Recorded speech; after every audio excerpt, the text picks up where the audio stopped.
Thank you for that warm welcome, everyone. How you doing tonight? Great.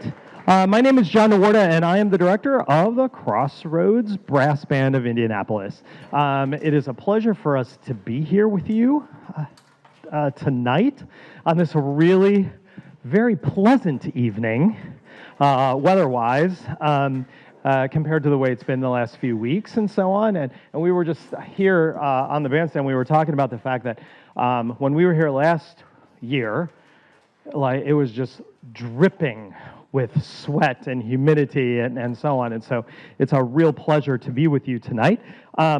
We have a real a mixed program for you. And being a director of a group like this, a community group that plays for communities, is always really interesting for me as a director, because that just allows me to say, okay, what is everybody going to want to hear? What does everybody need to hear? What are we going to play that's going to be entertaining for you? And so, how many of you recognized any of the tunes in our first number? Yeah?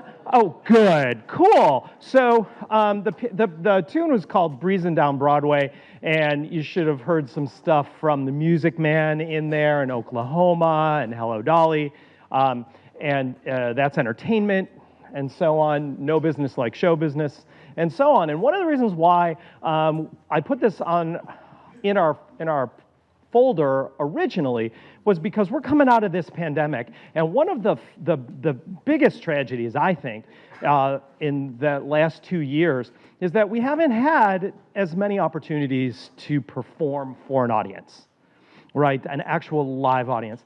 And neither has Broadway. They've said Broadway has been dark for, it was dark for over a year and so on. And so, like, that's a big deal, right? That's people who love to perform for an audience that love to watch those performances. So, we've gone through a lot in the last 2 years. Everything from, of course, the global pandemic to, other just things, both in Connorsville, in Indiana, in the United States, as a world, as a nation, as a civilization, all that kind of stuff. But all that said, I think we're still pretty lucky, because here we are. We made it through those 2 years, and we're here celebrating being together as part of a community through music. And so we're really glad to be here, and we're happy that you are with us. Some people who aren't quite so lucky right now are the people of the Ukraine.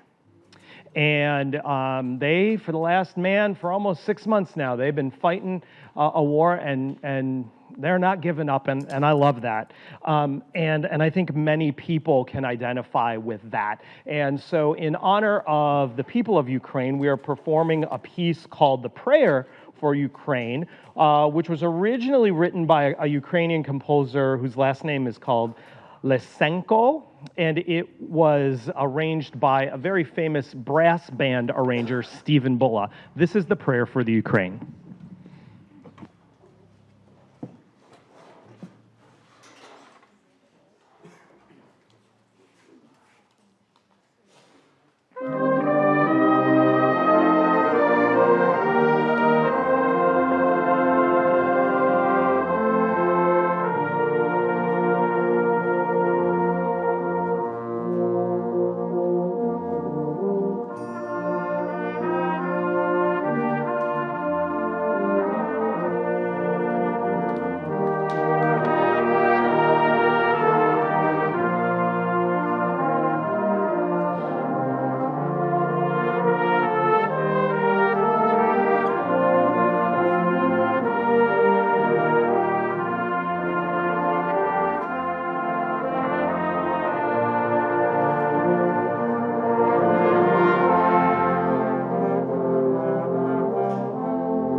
I'm going to trip on those and fall.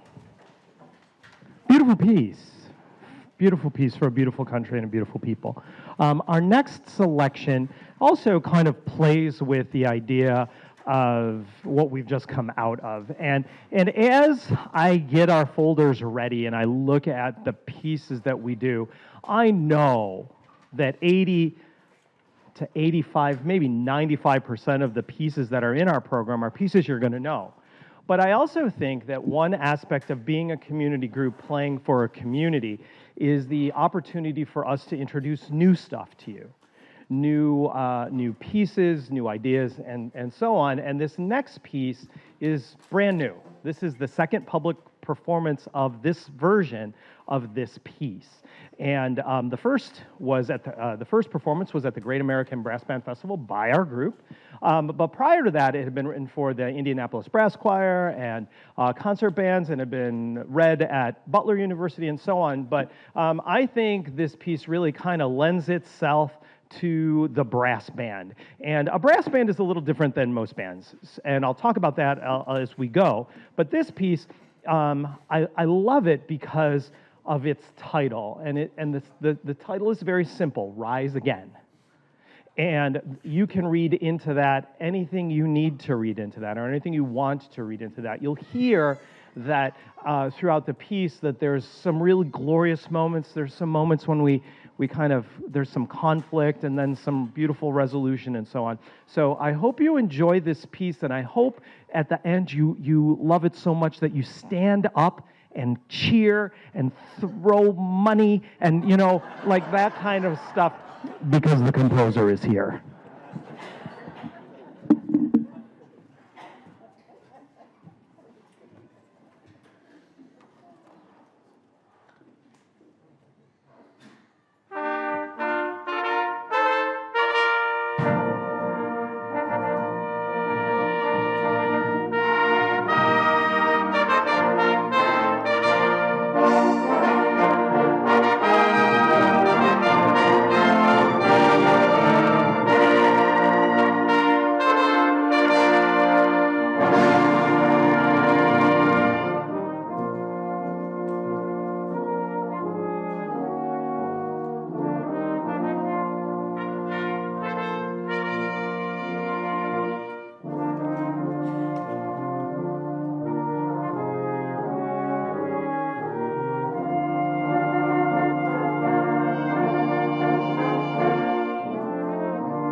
hope you enjoyed that one. There's a lot to dig into on that piece.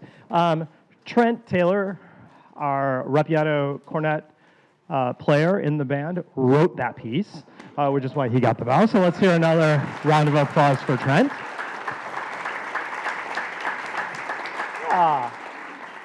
So in the early part of the 20th century, there was a pretty big changeover in what is known as popular music.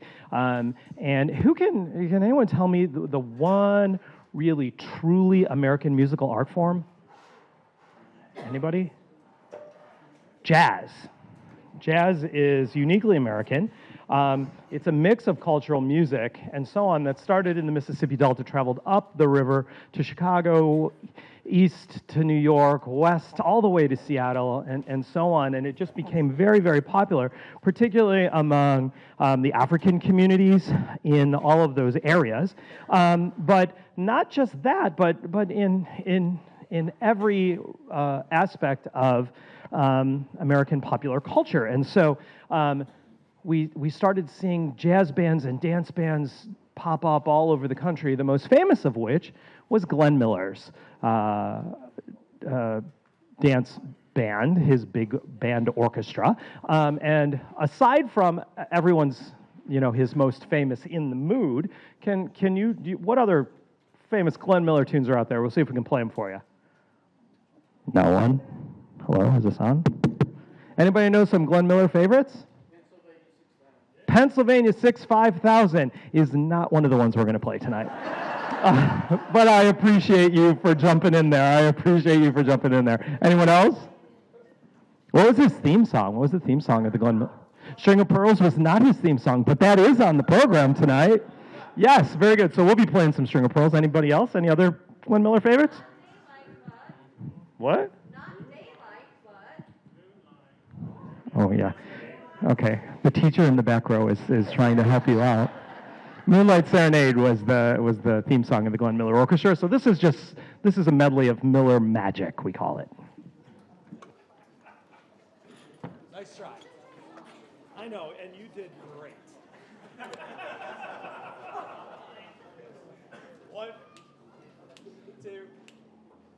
One, two, 2, ready, go.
So a little earlier, I had said that we were styled after the British brass band, and that our instrumentation is a little bit different than either what you would see in a concert band setting or a marching band setting here in the United States, or even a drum and bugle corps, right?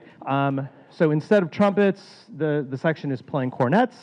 Can we just wave those all up in the air? So a little smaller, and different kind of bore, and so on. We have flugelhorn, which, Chuck Mangione made famous in the 70s and 80s, right? And then instead of French horns, we have tenor horns, which look like baby tubas. Yeah. But the toddler tubas are the baritones. Yeah. And the ones that are in kindergarten. No, just kidding. The euphoniums here, again, we're just increasing in size. And then the trombones over there, we all know what those look like. And then two different sizes of tubas, percussion and conductor. That's what makes up a brass band. And so we, as a brass band, have two things that we do. Basically, we concertize like we're doing today, or we compete. And one of the things about going to competition is that everybody plays a march. And so we decided this year to play a European march called the Cornish Cavalier. The thing about European marches are everything's just a little bit more casual in Europe, and there's not as big of a sense of urgency as there is here in the United States. So you may find the tempo of this march just a little bit different than you're used to. This is the Cornish Cavalier March.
So the British brass band tradition started in the coal mines and in the factories of the UK as a way of getting the workers to have more camaraderie.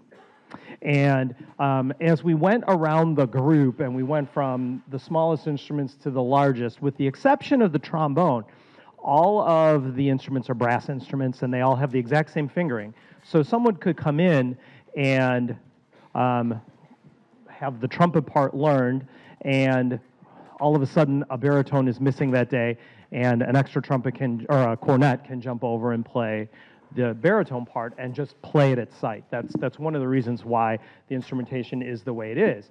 And it allowed all of the members of the band and people who worked in the mines and who worked in the factories to really work together, to come together, to make a community group. And another really big organization that is pretty major in brass banding is the Salvation Army. And Salvation Army uses brass banding to teach young people musical instruments.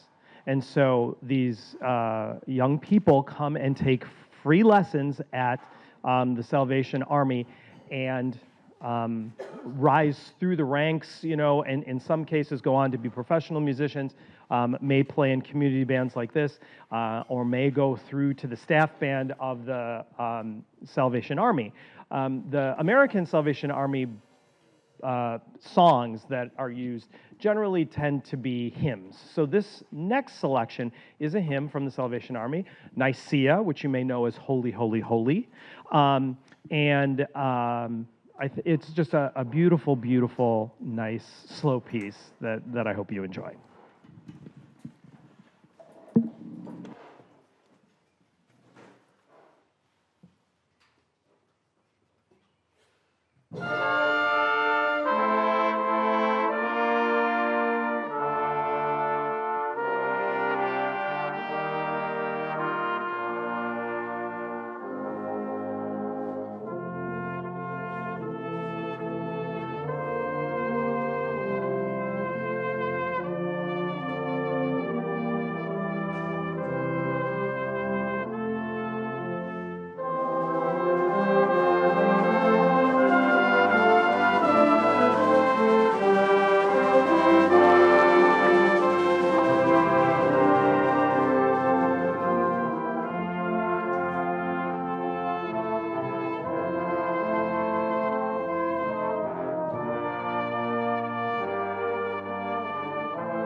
I hope you're enjoying our concert so far. We have, thank you.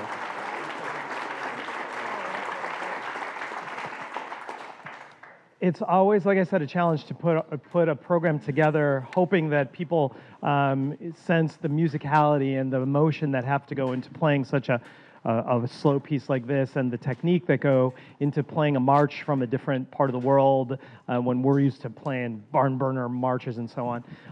But the next few songs, I think you're gonna have a real affinity for. This next one has a really cool history. It is the last movement of a symphony that was written for symphonic band back in the early 1990s, and which is unusual, right, to have a symphony written for band that's not quite so hoity-toity, right, and not overly technical, and that you have to really work at listening for. This one is the exact opposite. And it became very famous because each of the 5 movements or chapters in the symphony was about a different character or scene from J.R.R. Tolkien's Lord of the Rings. And so, like the first movement was about Gandalf. And the composer has said Gandalf put his daughter through college, in fact, because it is so popular to play. And the next movement is about the elves, the Elvenwood. I have never made it all the way through reading that trilogy myself. I tried 3 or 4 times. I tried watching the movies and never made it through. So they educated me a little bit about this. The third movement is Gollum, about Gollum. The fourth movement is You Shall Not Pass. And then the last movement is about the hobbits. So we're going to take a trip to the Shire right now. We're going to start off seeing Gandalf and hearing Gandalf's fanfare, and then getting into the Shire with those, I understand they're short with furry feet, and so on. And then at the end of the piece, you will hear Gandalf and Frodo kind of go off into the distance. Is it Frodo or Bilbo? It's Frodo, right? Yeah, go off in the boat, I guess, sailing into the sunset and so on. And you'll hear that at the very end of the piece. It ends quite quietly. Now, for those, are any of you familiar with the Lord of the Rings movies? The movies? Yeah, this isn't that music. Just so you know, this music came first, about 10 years before the movies did, and so on. And it is written by Johan de Meij, who is from the Netherlands, which is very interesting to me because he wrote a symphony for band, then he rewrote it for symphony orchestra, for the London Symphony Orchestra, in fact, because they requested it. And then just recently, he scored it for brass band, but he's been writing original pieces for brass band for 30 years. So it took him almost 30 years to get his magnum opus into his brass band format. So we hope you enjoy this one. I think this one's a fun one. This is The Hobbits by Johan de Meij.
Yeah, it's such a fun piece to conduct.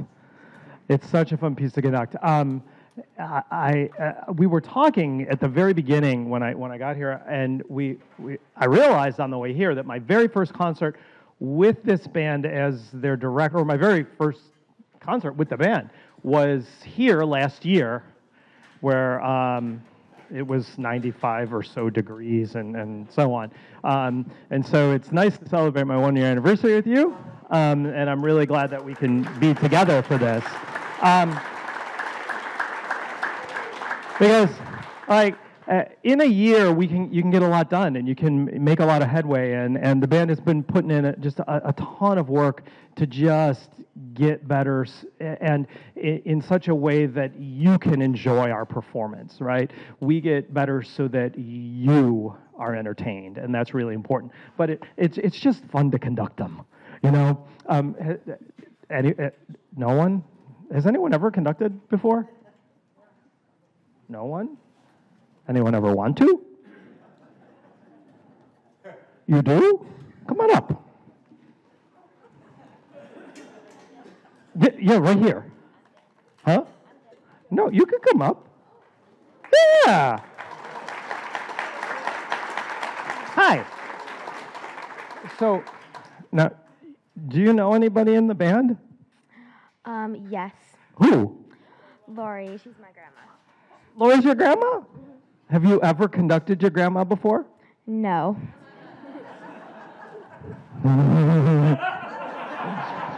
Okay. Have you ever conducted anything before? No.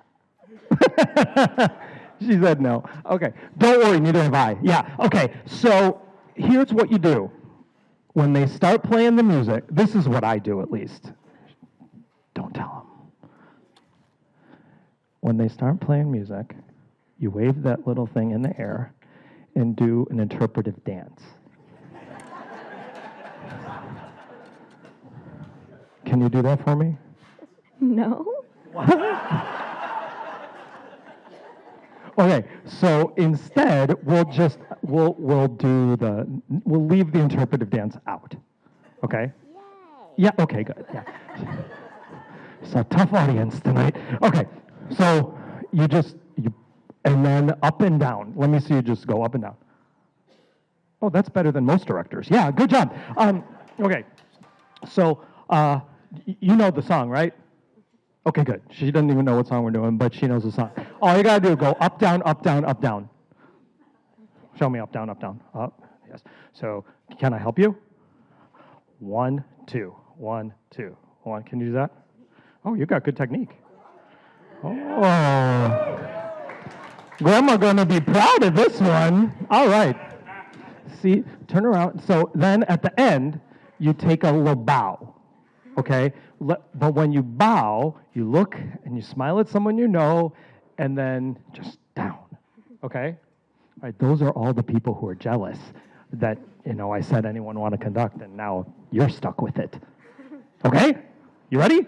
Okay, this is not the national march of the United States, but the second national march of the United States. So this is the second most popular march, according to the President's own Marine Band. This is a piece called National Emblem. You'll recognize it right away. Okay? Do you need help? No, she doesn't need help or anything. Okay. All right, here we go.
I'm sorry. I forgot. What's your name? Grace. Let's hear it from Maestra Grace one more time. Take a bow, Grace. Yay! Good job. Thank you. Oh, that's yours. You can keep that. Oh, yeah. You get a present for volunteering. Next year, maybe more people will volunteer. Yeah, very good. Okay, so unfortunately, this brings us to the point in time when back in, 50s, 60s, 70s, they would say, it's about time for Elvis to exit the building, Elvis to leave the building. We got one more for you, and it's called Elvis Rocks, so it's kind of appropriate that Elvis is about to leave the building. Thank you all for being here. I just want to say that it has been a pleasure coming out here. Everybody in the group, myself included, is a volunteer here, so we give up our time to make music for you, and we live on donations and goodwill offerings and so on. So please don't forget us before the end of the evening. This is Elvis Rocks. I think you'll recognize maybe some Jailhouse Rocks and some stuff about hounds and stuff. Here we go.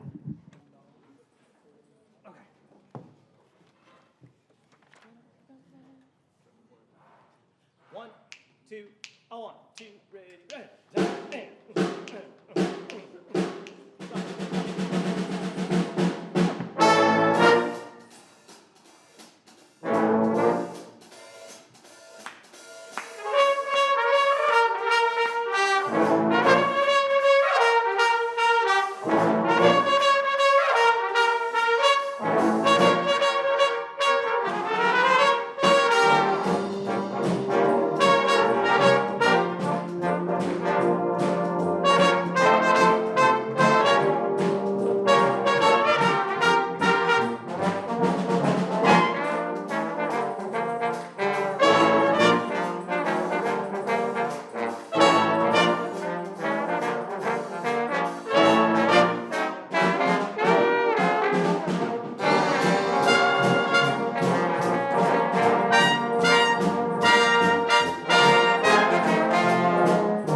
We got one more for you because Grace's grandma sent me, I think it was Lori that sent me the newspaper article saying that we were going to be here tonight. And last year we ended with Hey Jude, and they took pictures of it, and it was on the front page of the paper. So, repeat, here we go.